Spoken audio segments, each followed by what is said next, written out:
प्रिय विद्यार्थियों, आयुक्तालय कॉलेज शिक्षा राजस्थान द्वारा एक अभिनव प्रयास किया जा रहा है ज्ञान दूत।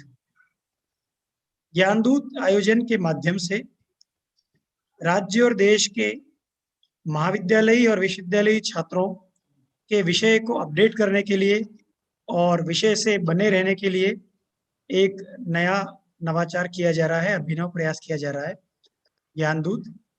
इसमें करीब 22 विषयों के रोजाना ऑनलाइन व्याख्यान हो रहे हैं। इसी कड़ी में इस समय हिंदी विषय के व्याख्यान आयोजित किए जाते हैं। आज की इस कड़ी में हमारे समक्ष उपस्थित हैं, हमारे साथ हैं डॉक्टर शशि प्रभा मैडम भरतपुर से। वे कबीर के वैशिष्ट्य पर अपना व्याख्यान देंगी।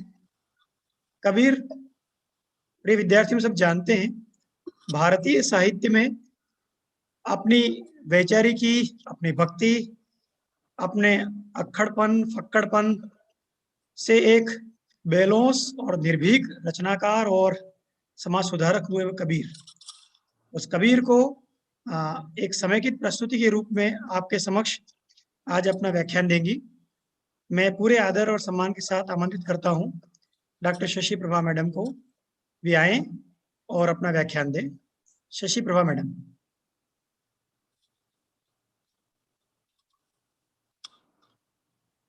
धन्यवाद पंडित जी। आयुक्तालय कॉलेज शिक्षा राजस्थान जयपुर के ज्ञान दूत कार्यक्रम से जुड़ी स्नातक और स्नातकोत्तर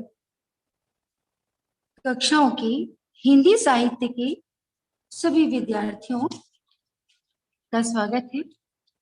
आज मैं डॉक्टर शशि प्रभा, सह आचार्य रामेश्वरी देवी, राजकीय स्नातकोत्तर कन्या महाविद्यालय भरतपुर से महान संत कवि कबीर के वैशिष्ट्य पर चर्चा करूंगी। यूं तो हिंदी जगत का कोई जन ऐसा न होगा जो संत कवि कबीर से अनभिज्ञ हो, और हो भी कैसे। हिंदी साहित्य के 1200 वर्षों के इतिहास में तुलसी को छोड़कर कबीर जैसा प्रखर, मुखर, प्रतिभाशाली, महिमा मंडित कोई अन्य जन कवि हुआ भी नहीं है। कबीर ने हिंदू, मुस्लिम, शाक्त, वैष्णव अपने समय के सभी संस्थागत धर्मों की आलोचना की, उनके मानवतारोधी, न्यायरोधी विद्रूपताओं पर कठोर आघात किए और मृत्यु पर्यंत करते रहे। फिर भी अपनी सत्यान्वेषी, उदात्त, समदर्शी, विराट दृष्टि के कारण सभी धर्मावलंबियों की प्रीति और आदर का पात्र कबीर अंत तक बने रहे। इतने आत्मीय सुपात्र कि जब कबीर की मृत्यु हुई तो हिंदू राजा और मुस्लिम नवाब दोनों ही कबीर को अपना मानकर अपने मतानुसार कबीर का अंतिम संस्कार करने के लिए उलझ पड़े। कबीर हिंदुओं के लिए वैष्णव भक्त, मुसलमानों के लिए पीर, सिखों के लिए भगत, कबीर पंथियों के लिए सदगुरु, आधुनिक राष्ट्रवादियों के लिए हिंदू मुस्लिम ऐक्य विधायक, नव वेदांतियों के लिए विश्व धर्म या मानव धर्म प्रवर्तक, प्रगतिशीलों की दृष्टि में कमजोर वर्ग के पक्षधर, क्रांतिकारी और समता, बंधुत्व भावना, न्याय तथा एकता के प्रतिपादक के रूप में समादृत हुए। इसी कारण पाश्चात्य विद्वानों को भी कबीर के व्यक्तित्व की इस महत्ता ने सर्वाधिक आकर्षित किया है। पश्चिमी जगत में कबीर पर जितना कार्य हुआ है उतना शायद ही किसी अन्य कवि पर हुआ हो। कबीर न्याय और विवेकपूर्ण आधुनिक प्रबुद्ध दृष्टि के कारण पश्चिम में आधुनिकता के जनक माने जाने वाले मार्टिन लूथर के समकक्ष रखे गए हैं। निश्चय ही 24वीं शती से संत नामदेव की प्रेरणा से आरंभ हिंदी के मध्यकाल में पूरे देश को आंदोलित करने वाला भक्ति आंदोलन व्यक्ति चेतना और सामाजिक समतावादी दृष्टि के चलते देशज आधुनिकता का प्रारंभ कह दिया जाए तो कुछ अनुचित नहीं होगा। इसी भक्ति आंदोलन के उत्तर भारतीय उद्गाता हैं संत कबीर। इसी से संत कबीर को हिंदी भक्ति आंदोलन का प्रवर्तक भी माना जाता है। संत कबीर का वैशिष्ट्य कबीर के व्यक्तित्व और उनकी युगीन परिस्थितियों के योग से निर्धारित होता है। सन 1398 ईस्वी में मगहर में जन्मे कबीर की कर्म भूमि तो काशी ही थी और 120 वर्ष की सुदीर्घ आयु के बाद सन 1538 में मगहर में ही कबीर ने परलोक गमन भी किया। निष्प्रह निष्काम संत परंपरा के अनुरूप कबीर ने अपने बारे में कुछ नहीं लिखा, मसी कागज छुओ नहीं। इतना ही नहीं, उन्होंने अपने ज्ञान को संचित करके पीढ़ियों के लिए यश अर्जित करने की व्यवस्था करना भी उचित नहीं समझा। वे बराबर यही कहते रहे, कहत कबीर सुनो भाई साथ, और लोग उनकी बातों को जतन से सुनते भी रहे। प्रसंगवश उनकी रचनाओं या उनके युगीन बहिर् साक्ष्यों के आधार पर ही कबीर के जीवन के बारे में ज्ञान प्राप्त हो पाता है। गुरु ग्रंथ साहब, जिसका संग्रह सिखों के 5वें गुरु अर्जुन देव जी ने किया था, उसमें एक पंक्ति आती है, पहले दर्शन मगहर पाइयो पुन काशी बसे आई। इससे निर्धारित है कि कबीर का जन्म मगहर में हुआ और वे काशी में आकर बसे। यह इस पर तो कबीर का अधिकार न था, जन्म उन्हें कहीं भी मिल सकता था, पर विशेषता थी कि जब कबीर की मृत्यु हुई तो उन्होंने अपने मृत्यु स्थल को स्वयं चुना। पूरे जीवन भर जो शिव की उस पवित्र नगरी में को कर्मस्थली बनाकर जीवन यापन करते रहे, जहां लोग इसलिए जाकर केवल मृत्यु प्राप्त करने के लिए यात्रा करते हैं, पहुंचते हैं, जिससे कि काशी में मृत्यु प्राप्त होने पर सीधे स्वर्ग का में प्रवेश प्राप्त होता है। और उस काशी को अपनी मरण वेला पास आने पर कबीर ने त्याग दिया। जो काशी तन तजे कबीरा तो रामई काहू काहे निहोरा रे। उन्हें अपने इष्ट पर विश्वास था और परंपराओं, ऐसी निरर्थक परंपराओं जिनके पीछे कोई समुचित तर्क न हो, उन पर इतना अविश्वास था कि इसी विश्वास और अविश्वास को प्रमाणित करने के लिए कबीर ने अपने अंतिम मरण स्थल को काशी से बाहर मगहर पर जाकर के चुना। कुछ स्थानों पर कबीर का जन्म स्थल भी काशी का ही लहरतारा नामक स्थान माना जाता है।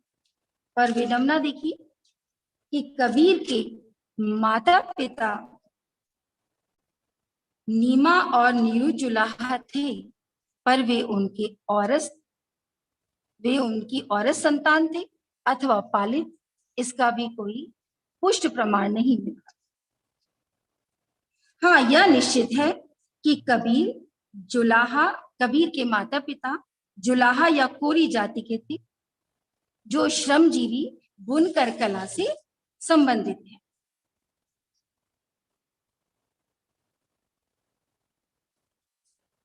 गुरु ग्रंथ साहब में ही एक पंक्ति और मिलती है, तू बामन मैं काशी का जुलाहा। यानी वे स्वयं अपनी जाति का उद्घाटन कर रही हैं कि वे जुलाहित। इसी तरह से एक जगह उन्होंने उल्लेख किया है, कवि ग्रंथावली में, हरि को नाम अभय पद दाता कहे कबीरा कोई। उल्लेखनीय बात यह है कि जुलाहा और कोरी दोनों ही बुनकर कला से संबद्ध है। दोनों का ही जीविकोपार्जन का मार्ग बुनकर कला है। लेकिन कोरी हिंदू होते हैं, जिन्हें कोरिया भी कहते हैं, और जुलाही मुस्लिम धर्मावलंबी होते हैं। ऐसी मान्यता है कि बहुत सारे बुनकरों ने एक साथ मुस्लिम धर्म स्वीकार किया था, तो कबीर की कई अधिक पीढ़ियां मुस्लिम धर्म में नहीं व्यतीत हुई थी। इसीलिए कबीर को जुलाहा होने पर भी हिंदू धर्म, उसकी परंपराएं, साथ ही मुस्लिम धर्म की परंपराओं और रिवाजों का भी यथेष्ट ज्ञान था। और इसी ज्ञान परंपरा के कारण वे सटीक रीति से, अधिक तार्किक रीति से इन धर्मों की विकृतियों पर कठोर आघात करने में समर्थ हो पाए। तुलसीदास की रामायण को छोड़कर शायद किसी भी अन्य रचना को उत्तर भारत में हिंदुओं के बीच वैसी लोकप्रियता हासिल नहीं हुई जैसी कबीर के बीजक को। कबीर का ने स्वयं अपनी रचनाओं का कोई संग्रह नहीं निकाला, केवल शिष्य परंपरा से लोगों ने उन्हें सुना, सारगर्भित लगा लोगों को, और इस तरह से जन जन ने पहले तो अपने चित्त में संग्रहित किया, और फिर उनके कोई 70 वर्ष बाद उनके काव्य का संग्रह निकाला गया अनंत दास के द्वारा, और 100 वर्ष के बाद कबीर का कबीर पंथ उनके शिष्यों ने स्थापित किया। ध्यान देने योग्य बात है कि कबीर ने संस्थागत धर्मों पर जैसा आघात किया, वैसा आज भी कोई साहस नहीं कर पाता। वस्तुतः वे धर्म विरोधी नहीं थे और न वे कोई धर्म गुरु थे। उनका उद्देश्य तो मानव धर्म की स्थापना करना था। उनका धर्म व्यक्ति की स्वतंत्र चेतना को सम्मान दिलाना था। यह वह समय था जबकि पूरे विश्व में धर्म के ऊपर, धर्म के शिखरों के ऊपर आघात चल रहे थे, क्योंकि धर्म के अत्यधिक जीवन में, सामान्य जन के जीवन में धर्म के अत्यधिक हस्तक्षेप से समस्त मानव जाति त्रस्त हो रही। सभ्यता के विकास के साथ व्यापार बढ़ रहा था, और व्यापार बढ़ने के साथ नए नए वर्ग उत्पन्न हो रहे थे, और आर्थिक सुदृढ़ता आने के कारण सामान्य जन की आकांक्षाएं भी उद्भूत हो रही थी, और उनमें अपनी आकांक्षाओं को मुखरित करने का साहस भी उत्पन्न हो रहा था। इसीलिए कह सकते हैं कि ढलती हुई सामंतवादी सोच के विरुद्ध ये पूंजीवादी युग में जन्मी हस्त कौशल या पर जीविका अर्जित करने वाली या श्रमजीवी जातियों का अपने अधिकारों के लिए, अपने व्यक्तिगत स्वातंत्र और अपनी सामाजिक सम्मान को बनाए रखने की का आंदोलन था, ये भक्ति आंदोलन। कबीर ने कितने काव्य की रचना की, इसका भी कोई निश्चित प्रमाण नहीं है। कबीर के ग्रंथ कबीर की रचनाओं को समय समय पर उनके अनुयायियों और प्रशंसकों ने अनेक ग्रंथों में, अलग अलग ग्रंथों में संकलित किया, प्रस्तुत किया, और उसी के कारण कबीर के बहुत सी रचनाएं सामने आई। इसी कारण यहां तक कहा गया कि कबीर तो एक मानद उपाधि है, कबीर नाम का कोई एक व्यक्ति नहीं। पर ऐसा नहीं, इसमें कोई संदेह नहीं कि कबीर अपने समय में इतने लोकप्रिय थे कि इतने लोकप्रिय भी थे और उनके विचार इतने अधिक संतोष और तृप्ति देने वाले थे, जन सामान्य को, जन आकांक्षाओं को इतना पूर्ण करने वाले थे कि जन सामान्य कबीर के विचारों से भली प्रकार से परिचित था। और इसीलिए थोड़े बहुत हेर फेर से अगर कुछ अन्य लोगों ने भी अपनी कुछ रचनाएं कबीर नाम से कर दी हो, लेकिन कबीर की विचारधारा से वे लोग नहीं हटे। कबीर के साहित्य का प्रमाण देने के लिए जो सबसे पहला ग्रंथ आया वह तो गुरु ग्रंथ साहब ही है, जिसका प्रकाशन 1547 ईस्वी में हुआ। इसमें कबीर की 225 पद और 243 साखियां। कबीर के काव्य का एक और रूप है रमेनी।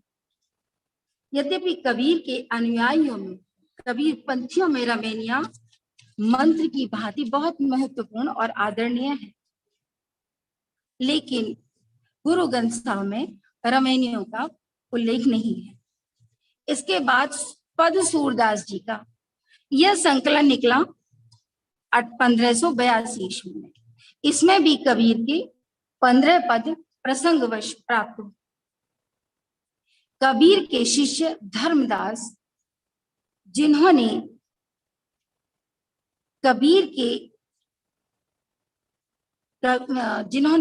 को लेकर के, कबीर की विचारधारा को लेकर के कबीर पंथ की भी स्थापना की, उन्होंने भी निकाला 1521 में कबीर वाणी नाम से एक संग्रह। 1585 में भक्तमाल में वैष्णव भक्त नाभा दास ने भी कबीर के कुछ साखियां और पदों का परिचय दिया है। अनंत दास ने सबसे पहला और महत्वपूर्ण उल्लेखनीय कार्य किया। 1585 से 1600 के बीच में कबीर साहब की परिचय, इसमें उन्होंने कबीर के बहुत से पद और साखियों को उल्लेख तो किया ही, लेकिन उनका ध्यान परिचय यानी कबीर के व्यक्तित्व के चमत्कारों पर अधिक केंद्रित। लेकिन अनंत दास की कबीर साहब की परिचय में कबीर के महत्व को अवश्य रेखांकित करते।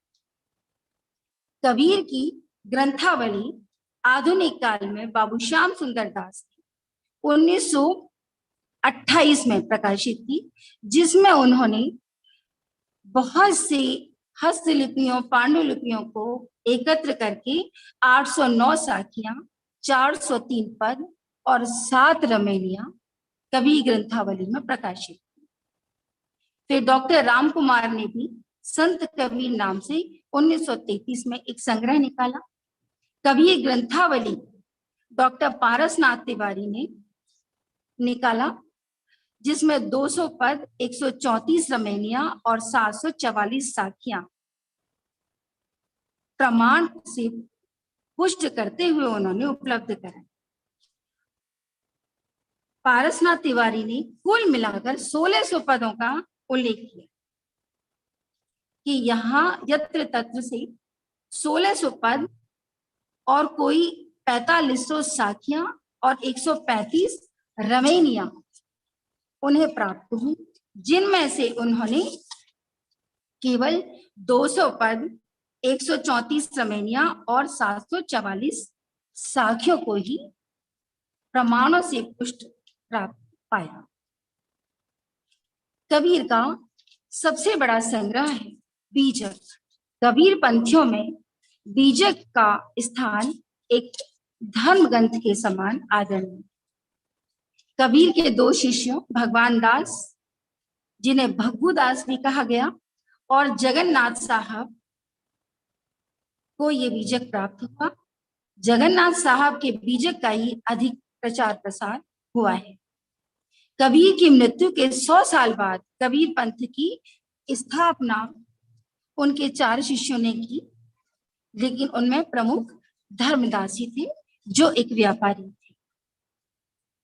कबीर पंथी महात्मा पूरन साहब ने कबीर के मुख्य ग्रंथ बीजक की उल्लेखनीय टीका लिखी है, और इसमें बीजक के 11 अंगों का निर्देश और विस्तार, जिससे ज्ञात होता है कि कबीर ने अपने समय की लोक शैलियों का किस प्रकार से आत्माभिव्यक्ति के लिए सुंदर प्रयोग किया।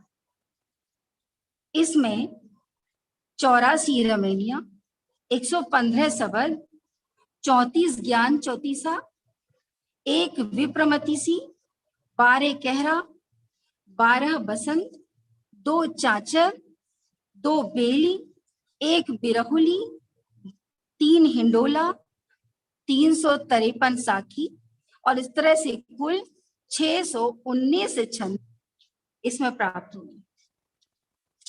बीजक का अभिप्राय है, जैसे कि कबीर पंथी इसकी परिभाषा करते हैं कि बीजक वित्त बतावे जो वित्त कुत्ता हो, ऐसे शब्द बतावे जीव को बूझे बिरलो को। बीजक वास्तविक तत्व का बोधक है। यह तत्व संसार में गुप्त रहता है। यह वास्तविक तत्व है ब्रह्म, जो शब्द रूप है, और इसी से समस्त सृष्टि का निर्माण।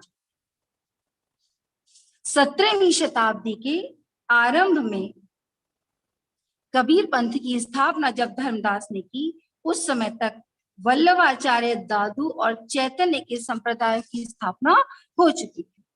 विशेष उल्लेखनीय बात यह है कि कबीर पंथ की स्थापना स्वयं कबीर ने नहीं, उनके शिष्यों ने की, और यह कबीर के वैशिष्ट्य का प्रमाण है। कबीर के विचारों के वैशिष्ट्य और कबीर के साहित्य के वैशिष्ट्य का। कबीर वस्तुतः कबीर ने कविता तो लिखी ही नहीं, कविता करने के लिए कबीर ने कविता नहीं लिखी, आत्म की अभिव्यक्ति के लिए। व्यक्ति जन्म लेते ही सबसे पहले स्वयं को जानने का प्रयास करता है, और फिर उसकी अपनी आत्म चेतना के आधार पर ही वह पूरे ब्रह्मांड में व्याप्त चैतन्य से अपने को जोड़ता है। चाहे इसे दार्शनिक दृष्टि से देखें, आध्यात्मिक दृष्टि से देखें, समस्त सामाजिक संबंधों का भी आधार यही है।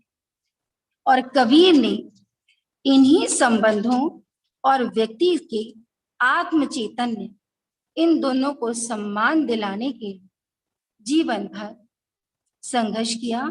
जीवन भर धर्म के उन स्वरूपों से, उन संस्थागत रूपों से विद्रोह किया जो व्यक्ति की स्वतंत्र चेतना को एक तरह से बंधक बना लेते। कबीर वास्तव में, अगर कबीर के 3 रूप उनके काव्य के माध्यम से सामने आते हैं, भक्त रूप, उनका दार्शनिक रूप, और उनका कवि रूप, या ये कहिए भक्त रूप, समाज सुधारक रूप, और उनका कवि रूप। प्रायः कबीर को केवल भक्त समझ लिया जाता है। कबीर भक्त है, इसमें तो कोई संदेह है ही नहीं, लेकिन ये तीनों ही विशेषताएं कबीर की एक दूसरे पर आश्रित हैं और एक साथ ही प्रकट होती है। कबीर भक्त है, इसीलिए वे भावप्रवण है, वे संवेदनशील हैं, इसीलिए वे सामाजिक, वे समाज से जुड़ाव अनुभव करते हैं, इसीलिए वे संवेदनशील हैं और संवेदनाओं की अभिव्यक्ति से ही कविता जन्म लेती। कह सकते हैं अगर साहित्यिक दृष्टिकोण से देखें तो कबीर अनुभूति के कवि हैं, आत्मानुभूति के कवि हैं। इसी से वे अपने अलौकिक अनुभव को लौकिक जीवन में से उठाए गए प्रतीकों के माध्यम से व्यक्त करते हैं। उनई बदरिया परिगो संझा, अगुआ भूले बनखंड मंझा, पिया अनते धन अनते रही, चौपरी कामरी माथे गहन। अपने अलौकिक प्रियतम के प्रति प्रेम को प्रकट कर रहे हैं कबीर लौकिक प्रतीक के माध्यम से। कबीर अपनी आत्मा को अभिसारिका नायिका के रूप में प्रस्तुत कर रहे हैं। अभिसारिका नायिका प्रिय से मिलने के लिए जा रही है और इसी बीच मेघ घेराते हैं, रिमझिम वर्षा आरंभ हो जाती है। पथ प्रदर्शिका दूती भी वन के मध्य में राह भूल जाती है।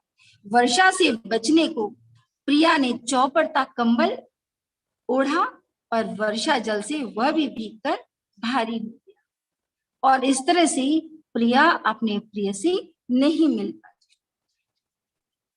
लौकिक जीवन की का यह प्रसंग उस अलौकिक प्रेम की सघन अनुभूति को जितनी सत्यता के साथ प्रकट करता है, उतनी सत्यता के साथ कोई दूसरा काल्पनिक प्रसंग शायद न कर पाए।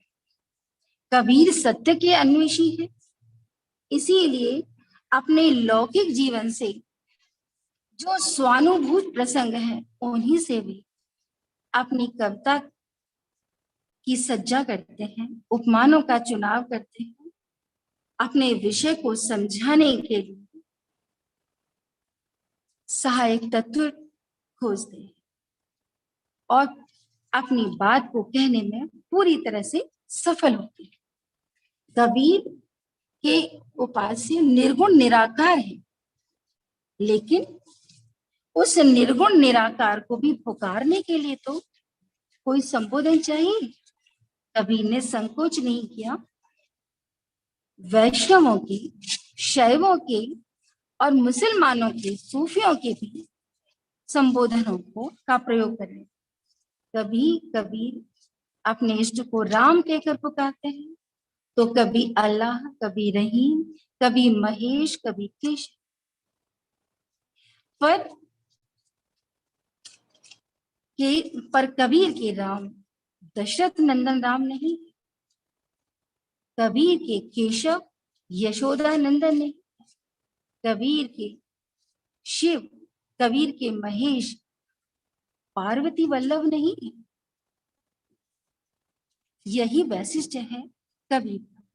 और इतना ही नहीं, कबीर सहज के साधक थे। सहज साधना उनके इष्ट तक पहुंचने का मार्ग है।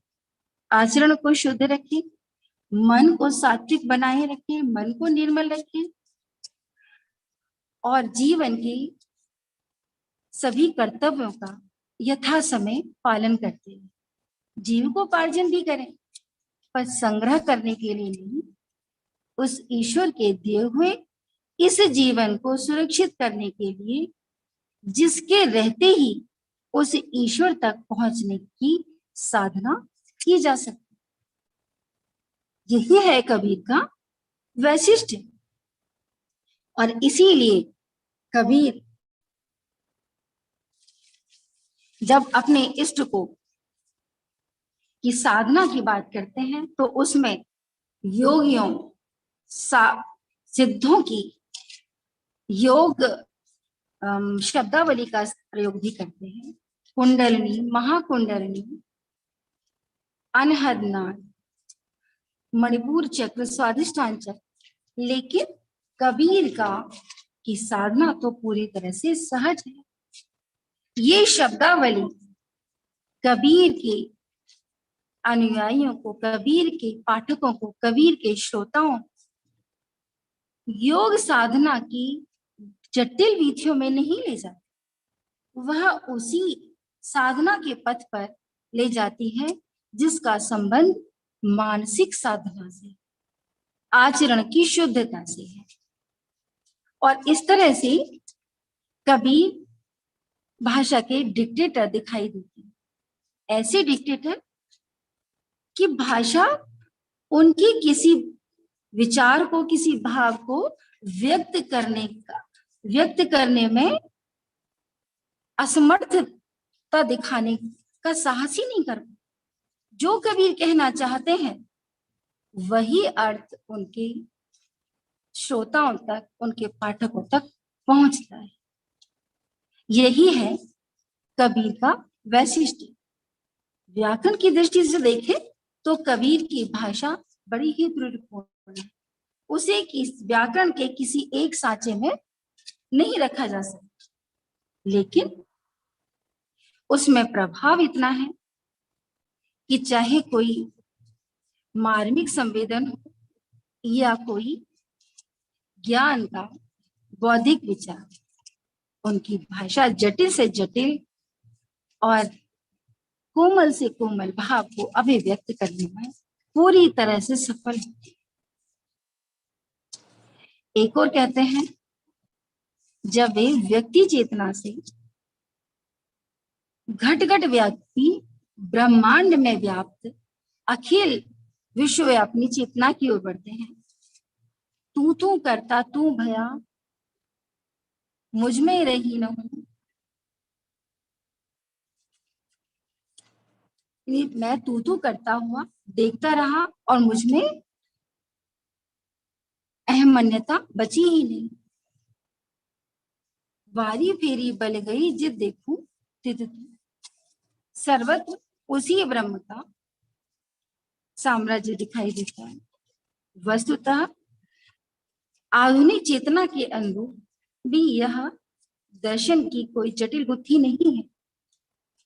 अगर हम व्यक्ति चेतना को सम्मान देते हैं, स्वयं की चेतना पर विश्वास करते हैं, स्वयं पर विश्वास करते हैं, आत्म पर विश्वास करते हैं, तो हम समस्त विकृतियों से, विकृत आचरण से स्वयं को बचा लेते हैं। और ऐसा करने पर ही हम समाज के अन्य रिश्तों से भी, अन्य संबंधों का भी समुचित निर्वाह कर पाते हैं। कबीर को संसार के समस्त संबंधों के निर्वाह का अच्छा अनुभव था, और इसीलिए जब वे अपने अलौकिक इष्ट से अपनी भक्ति, अपनी समर्पण, अपने प्रेम, अपनी लगन को व्यक्त करते हैं, तो बहुत ही कुशलता के साथ इन लौकिक संबंधों का प्रयोग करते हैं। कहीं तो वे राम की बहुरिया बन जाते हैं, राम को अपना प्रिय भरतार बना लेते हैं। कहीं वे हर जननी में बालक तेरा, कभी वे ईश्वर को, ब्रह्म को जननी और स्वयं को उसका बालक के रूप में देखते हैं, तो कहीं हरि को पिता के रूप में, जो एक मिठाई देकर के, बालक के हाथ में एक मिठाई देकर के स्वयं न जाने कहाँ लुप्त हो गया, और जैसे बालक अपने पिता को ढूंढता है, ऐसे ही इस जीवन के रहते कबीर उस परम पिता को ढूंढने में लगे और उसे न पाकर व्याकुल हो रहे हैं। पिता के प्रति प्रेम है, उस परमात्मा के प्रति प्रेम है, इसीलिए कबीर इस जीवन को रोते हुए जागरण वेला के समान बताते हैं। कबीर कहीं पर ऐसी प्रतीकों के द्वारा भी आत्मा परमात्मा के संबंध को प्रस्तुत करते हैं, जैसे कि काहिरी नलिनी तो कुमलिनी, कमलनी, जिसकी कमल का जो कमल नाल जल के अंदर जन्म लेता है, जल का स्तर जितना ऊपर उठता जाए उतना ही कमलनाल भी लंबा हो जाता है और कमल को जल के ऊपर बनाए रखता है। लेकिन यदि जल घट जाए तो फिर कमलनाल घट नहीं पाता और ऐसी स्थिति में कमल को कुम्हलाना पड़ता है। ऐसे ही यदि हमारी आकांक्षाएं बढ़ती चली जाती है, हमारी भौतिक उपलब्धियां हमें मिलती जाए, तो भी हमें कभी तृप्ति नहीं होती। हमारी अतृप्ति, हमारी आकांक्षाएं और बढ़ती जाती है। और जब कभी हमारी भौतिक उपलब्धियों में कमी होती है तो वह भौतिक धन की, भौतिक वस्तुओं की अल्पता हमें कष्ट दे जाती है। थोड़ा संक्षिप्त करें मैडम। तो इस तरह से कबीर ने एक और जहां संवेदनशीलता के साथ कविता की रचना की, जिसमें अनायास बिना प्रयास के ही अलंकार भी आते हैं, शब्द शक्तियां भी आती हैं, रस भी आते हैं, अनेक अनेक भाव भंगिमाएं भी आती हैं। तो दूसरी ओर दार्शनिक स्तर पर भी वे आत्म और ब्रह्म के, जीव और जगत के संबंधों को बहुत अच्छी तरह से अभिव्यक्त कर पाए। और इसी तरह से सामाजिक स्तर पर भी उन्होंने वर्णाश्रम व्यवस्था के कारण जो हिंदुओं में जाति पाति की व्यर्थताएं, जाति पाति की कष्टकारी प्रथाएं थी, जो मुसलमानों में सुन्नत जैसी क्रूर प्रथाएं थी, उन सब पर आघात किया। इतना ही नहीं, आडंबर पर भी उन्होंने सफलतापूर्वक आघात किया। और ऐसा साहस आज के आधुनिक ही नहीं, इस उत्तर आधुनिक काल में भी कोई करने का साहस नहीं कर पाता। कबीर का वैशिष्ट्य निश्चय ही अनुकरणीय है।